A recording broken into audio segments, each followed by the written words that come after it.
ৰাতি 11:40 হৈছে আৰু মই তোমালোকৰ কাৰণে অলপ টেষ্ট পেপাৰ যিবিলাক MCQ আছিলে সেইখিনি চাই আছিলোঁ। সকলোকে এটা ইনফৰমেশ্যন দিব আছিলে। এই গোটেইবিলাক আমি টেষ্ট পেপাৰ MCQ কাইলৈ লাইভত মই সমাধান কৰিম। সকলোকে মই কৈছিলোঁ তোমালোকে লাইভ এটা যিহেতু বিচাৰিছা, বেছি দীঘলীয়া লাইভ নকৰিম, মই এঘণ্টামানত গোটেইখিনি খতম কৰি দিবলৈ চেষ্টা কৰিম।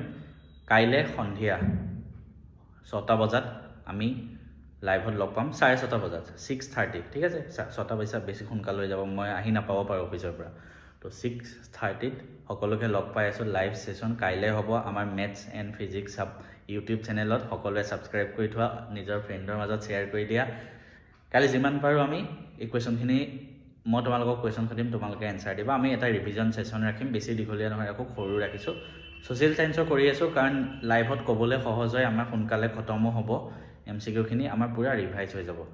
আৰু কোনোবাই যদি কমন কুৱেশ্যন এতিয়াও লোৱা নাই, গৈ লৈ লোৱা। তাৰ পৰা ছায়েন্সত চব আহিছে, তো ছ'চিয়েল ছায়েন্সত চবেই যিহেতু সুধি আছা, গৈ লৈ লোৱা, তাতে পাবা। তো কাইলৈ 6:30ত ৰেডি হৈ থাকিবা।